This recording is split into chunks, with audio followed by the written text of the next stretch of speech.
Reading with your kids.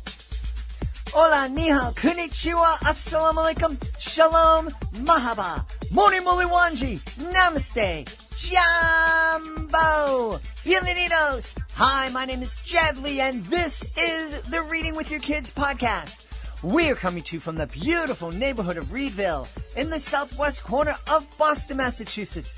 We're so delighted that you're joining us in our mission to help families grow closer through reading. Please be sure to subscribe to the show on the iHeartRadio app, on Spotify, Amazon Music, Apple Podcasts, Stitcher Radio, Good Pods, wherever you find your podcast. Our guest today is Veronica Chambers.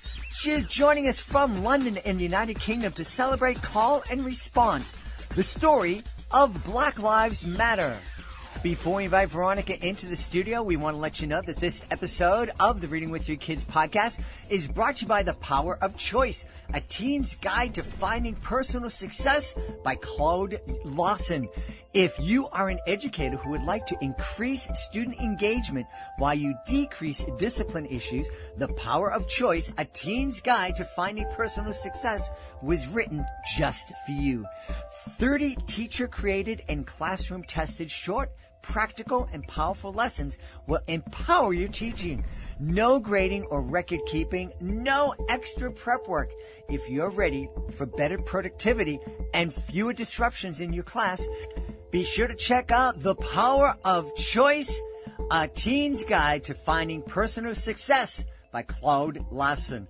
It's available now on Amazon. Joining us right now from London in the United Kingdom, our guest today is here to celebrate her book. It's called Call and Response, the story of Black Lives Matter. Please welcome to the show, Veronica Chambers. Hey, Veronica, how are you? I am good. Thank you for having me. You're so welcome. Tell us about Call and Response, please. Sure. So Call and Response, the story of Black Lives Matter, is a book that I wrote with Jennifer Harlan and the team at the New York Times. It's a photo-driven book for middle grade students, so 10 to 14 years old. It includes over 100 photographs, and it's really a two-part book. The first part of the book is really about the Black Lives Matter movement, its root in the historic civil rights movement, and the overall movement for racial justice. And then the second half of the book is really about how and why people protest: athletes, musicians, writers, artists. And so it's a book that has a lot of different sections and levels to it. Yeah, and it sounds like a great book for a family to experience together and start having some pretty important conversations. Yeah, no, absolutely. I think that, I'm a mom, and last summer I had a daughter who had just turned 13, and I think in a lot of ways I really wrote the book from that perspective of having to explain things to her, but also kind of like trying to contextualize what she was seeing on her phone and on the news.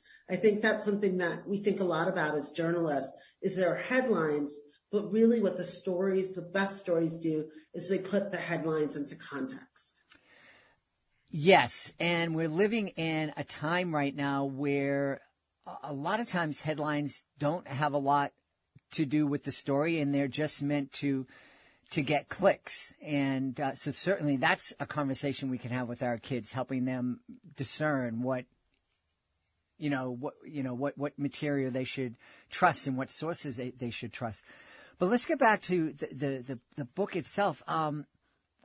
Obviously, I'm imagining you were inspired by all the unrest that we experienced last summer. Yes, absolutely. So, experts believe that as many as 26 million Americans participated in some Black Lives Matter event over the course of last summer, which would make it the largest protest in the nation's history. I think it was really important, and it's kind of hard to remember the further you get away from it, that it was a very diverse group of people out there, that there were doctors and medical professionals that there were teachers and librarians, that there were police officers who were involved in the protests. And so, I think to really realize that it was a very diverse protest movement. It was a very peaceful, by and large, protest movement. There was a study that was done, I think it was at MIT, but they basically said that between 1900 and 2005, more than 50% of peaceful protests were effective at achieving their goals, which is a pretty powerful number. And that's something that we also really love talking to kids about. I mean, I've been visiting schools and libraries and doing so many virtual events and really stressing that peaceful protest is powerful because it works. Mm-hmm. And that's one of the reasons why, Martin Luther King and the Civil Rights Movement used it. It's the reason that these leaders turned to that kind of protest as well. Mm-hmm, mm-hmm. Most of the unrest last year was sparked by the murder of George Floyd, and that horrified all of us. Yes. How far have we come from that moment? Has the peaceful protest, some violent protests, but all those people getting involved, have we been able to move the dial a little bit in one direction or the other?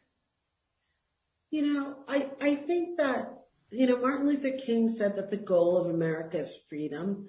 And I think that the idea that, I think it is a hard thing to say, are we getting closer to freedom? Are we getting closer to equality?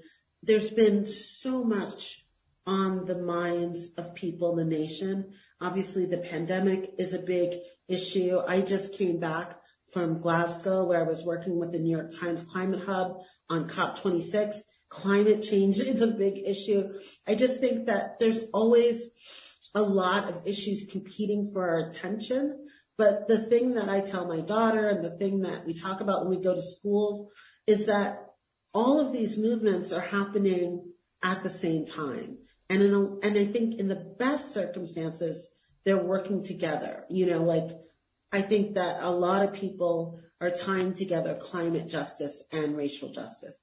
I think that they're looking at how that involves Indigenous people and poorer communities.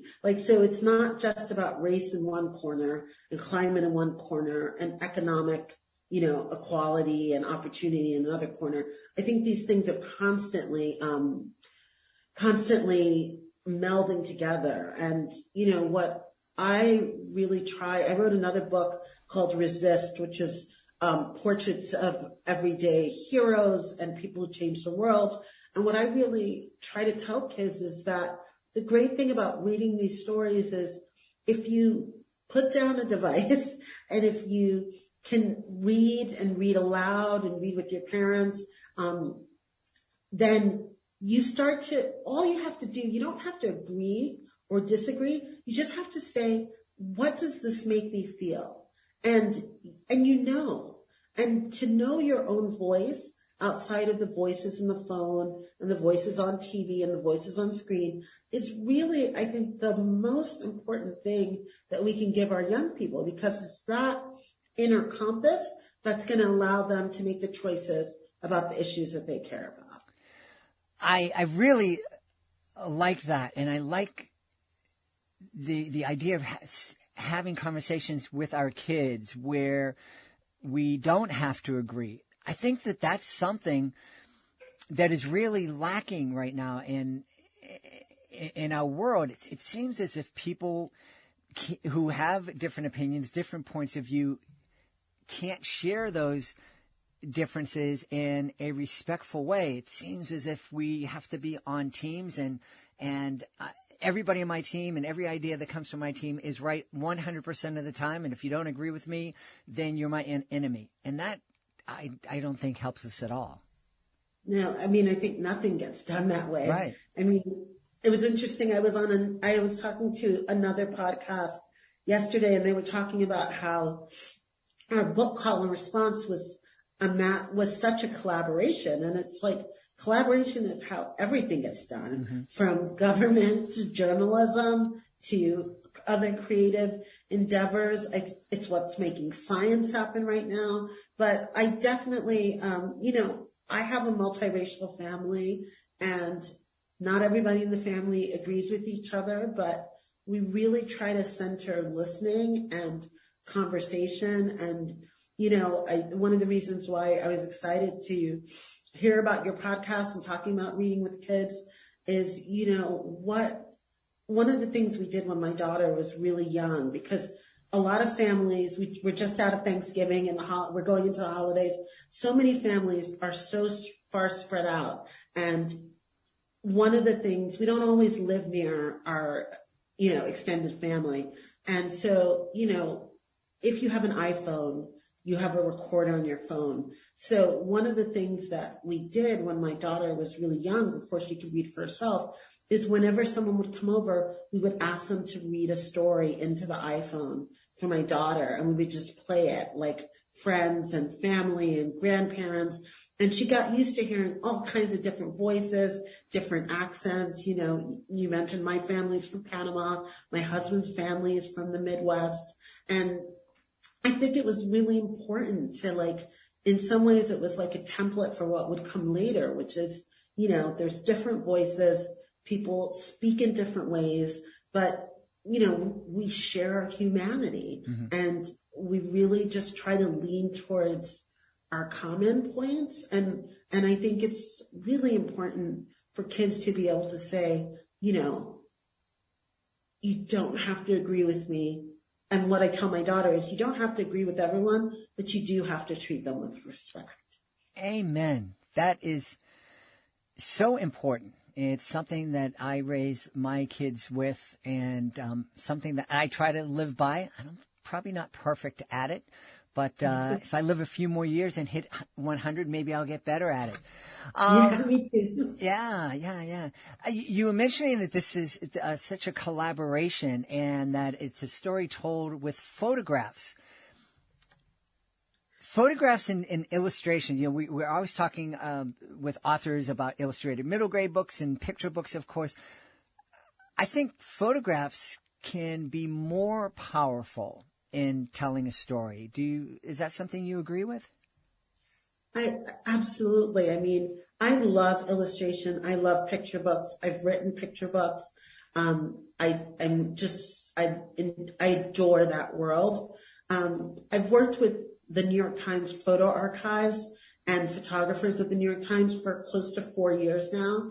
And I will say, what was so interesting to me is that, there's that cliche that a picture is worth 1,000 words. But when there is a picture that knocks your socks off, literally we used to meet in a room in the office, and we would project the pictures onto a screen, and people would walk by and they'd go, that picture, it was like they wouldn't even know what the story was about. But, it's the picture that literally makes you stop in your tracks. And what I love about our book and the process is that we went through more than 2,000 photos to choose the 126 that are in the book. But I will say that the yes pile was unanimous. We were all different backgrounds, all different races, all different ages. But the pictures it was just winnowing down the yeses from 500 to 100 plus was the hard thing. But I don't have to tell you what to feel about a picture. Mm-hmm. You can look at it and it can mean something entirely different to you, but the most powerful images kind of tug at us universally, which I think again speaks to our shared humanity. Yeah. Is there one picture out of the 126 that are featured in the book that for you was that picture? I think there's a few. There's one of a college graduate who went to a protest in his mortarboard hat, and he's just like, last year graduation was really, stolen from so many people. And he had a sign that said, young black male graduate, which one of these things is threatening to you? And or which one of these things do you see as a threat? And it just, I think, and they actually ended up making a mural of it in San Francisco. Like the photograph was taken by a young woman photographer, and it became such a viral photograph that they ended up making a giant mural out of it. People painted it. And I think it wasn't a confrontation in his words. Mm-hmm. It was really a vulnerability, that here is someone who is the same age as an Ahmaud Arbery or an Elijah McClain, and feeling his vulnerability in a moment when he just wanted to be celebrating the accomplishment of graduating from college. I think that's what I saw in that photograph. You may see something different, but I think the reason it became such a viral photo is that we all felt something when we saw it. Yeah. What a powerful image. Yeah. There's so many powerful images too from that time. When you're sitting down and I'm imagining you had a chance to share the book with your daughter as you were creating it and after it was published, what were some of the things that she said that surprised you? That's a great question. I love, I wrote kids' books before I had a kid, but I really love having a kid in the house, mm-hmm. Because I actually read aloud chapters.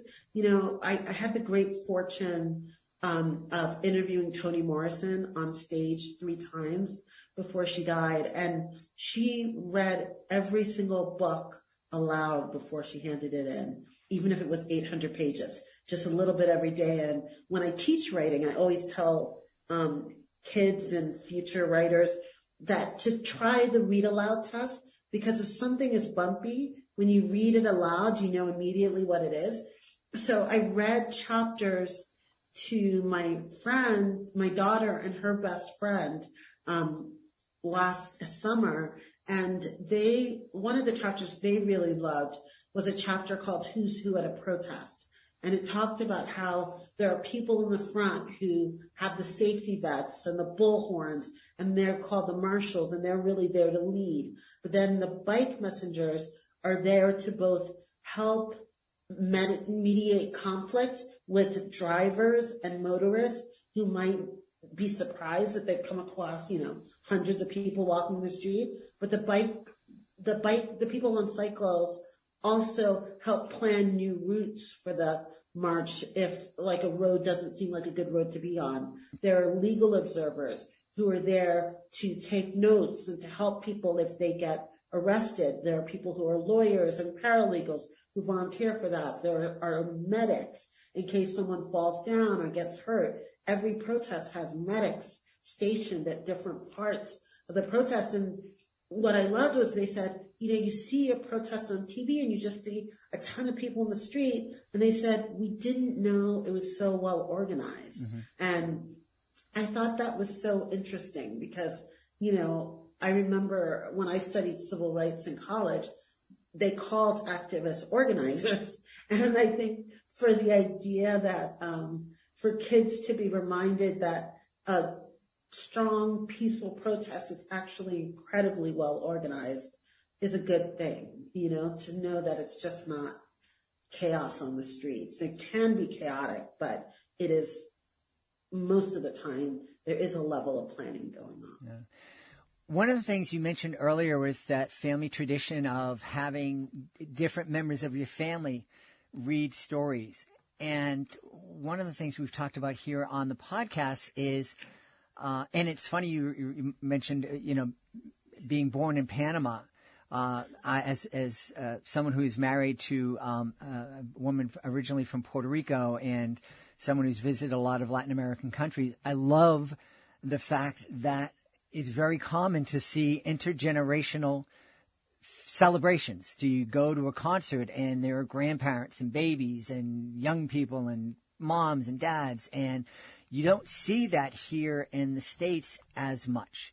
And I think that that's a beautiful thing that your family does. Even though you're not together, you're still able to have those intergenerational relationships amongst your family members. And I think it's so very important. How can that help a movement like Black Lives Matter, or like the movement to address climate change? How can those movements be made more powerful by involving all the generations? Well, I think that's a good question. I think there's a few things. I think one of the things is that I grew up with my grandmothers being around until I was, they both passed away by the time I was 14, but they were a big part of my life as a young kid. And my grandmother from Panama lived with us for a while. And so I always say I'm like abuela obsessed. And so I really try to value my daughter's relationships with my husband's parents as well as my parents.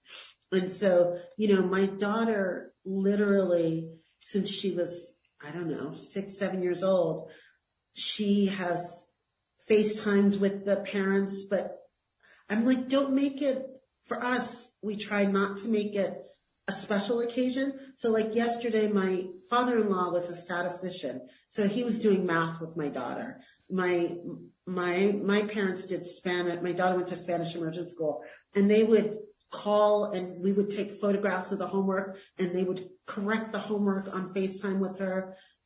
So I think that's really important. I also think that, one of the things that's really powerful is that, my husband is white, his parents are white, not everybody white has white parents, right? Like he could not have white parents. But one of the things that I think has been interesting to my daughter is that her white grandparents have watched things with her, like Eyes on the Prize. And they said, at that time they were in their 20s, some parts of it, they were in their teens. And they were like, we didn't know this side of the story. This was not presented to us. And so for them to share that they lived this history, but they are still learning about the history, I think is really a great gift that they've given my daughter, because it would be easy to say, yeah, I knew about that. But instead they're saying, it was a different time and we didn't really know about this part of Black culture. We didn't understand what was going on with this part of civil rights or what was going on. I mean, I think one of the really interesting things about writing about Black Lives Matter is that there was a professor, and I'm blanking on his name, but he wrote about how in the 1960s, when there were civil unrest in 1968 after Martin Luther King was assassinated, a lot of white families didn't understand what was going on. Like, obviously there was sadness around King, but they thought the Voting Rights Act passed, like desegregation laws had passed. Like there was a feeling of, why can't we move past this? And I wasn't alive then, so I'm taking this guy by his word. But he said that one of the things that made Black Lives Matter different is that all of those cases of gun violence and death in custody being videotaped, people who were not Black, who took to the streets based upon the evidence of what they saw and how it moved them. And so I think looking at the comparison between the civil rights footage of the 1960s and what you saw in the 2010s with Black Lives Matter is that you really had, we were just seeing so much more firsthand. Mm-hmm. And it's making a difference. And I think it has moved people in ways that that was harder to move the needle at a different time. Yeah. Before we go, you mentioned that you've written a number of kids' books. Are there a couple that you want to call our attention to? Sure. I wrote a picture book, which is like my favorite thing in the world, called Shirley Chisholm is a Verb. And it's about Shirley Chisholm, who was the first Black congresswoman in the country. And she was actually from Brooklyn, where I grew up. And it's all about, what I love about this picture book is that she was someone who was such a doer. So when I read that book in schools, I always say to kids, your life, your day is shaped by the verbs you choose. Verbs move us forward. So Shirley Chisholm chose to run for office. She chose to put forward policies. She chose to uplift. She chose to listen. And so I always ask kids, what verbs are they going to choose? And they love that. So that's one of my favorites. I love that. I love that. And I think that that would be a great question to ask our kids after we read Call and Response, The Story of Black Lives Matter. After reading this, what verb are you going to choose to make a difference? Yeah. And it can just be understand. It could be sympathize. It could be explore or investigate or read more, It doesn't have to be agree or be an activist or whatever. I just think, as the more that we can lean on compassion and understanding, the better we are. Yeah, absolutely. And you mentioned a verb early on in our conversation, respect. Yes. That's a great place to start. Hey, Veronica, where can we go to find out more about Call and Response, The Story of Black Lives Matter, and find out more about you? So I'm on Instagram and Twitter at VV Chambers, double V Chambers. And there's more about Call and Response on the HarperCollins website, and you can always ask for it in independent bookstores. And there's also a great resource, and I can send links if people follow me online and just ask in comments. But the New York Times has a learning network, and they create lesson plans around a lot of our coverage. And it's great because they have writing prompts for kids. They have things that you can read aloud. And I think it's just a great way to kind of keep the conversation going. The other thing that people may not know is that you can gift now 10 articles a month. So I gift my daughter articles over the phone. And sometimes when she's doing a report, she'll say, "Can you gift me this article? I'm trying to do a report." So I think that's another thing for, as your kids get older, letting them go to the, use journalism as a resource for their own work and schoolwork. And gifting kids news articles from reputable sources is a great way, because their kids are sending them links and sharing stories from not so reputable sources all over social media. So helping our kids discern where they can get trusted information is a real important thing. I think so. I mean, I'm really proud of the work that we do at the paper, and I can tell you that it's a big organization, but it's full of people who really care about journalism, who really care about these stories, and I'm just inspired to work with them every day. Well, we've been inspired by you, and we want to encourage everybody to check out Call and Response, The Story of Black Lives Matter, and it was written by a team, including our guest, Veronica Chambers. Hey, Veronica, thanks so much for being with us. Thank you. Nice meeting you. Please be sure to join us for the next episode of the Reading with Your Kids podcast. Our guests will be Diana Murray and Lori Dorfield. They'll be here to celebrate Help Mom Work from Home. That's the next episode of the podcast. Hey, if you're the author of a great children's book, you absolutely want to visit our website, readingwithyourkids.com. Be sure to click on the Authors Click Here button at the top of the page to find out how we can help you tell the world all about your fantastic children's book. I want to thank the folks who made today's show so wonderful. Of course, I want to start by thanking our guest, Veronica Chambers. Please be sure to check out Call and Response, The Story of Black Lives Matter. Also want to thank my team, Alejandro Doherty, Fatima Khan, Rory Grady. I want to thank my beautiful wife for all the support she gives me. Most of all, we all want to thank you. Thank you so much for taking the time to join us today. And as always, thank you so very much for taking the time to make the world a better place by reading with your kids. I'll be looking for you in the next edition of the Reading with Your Kids podcast.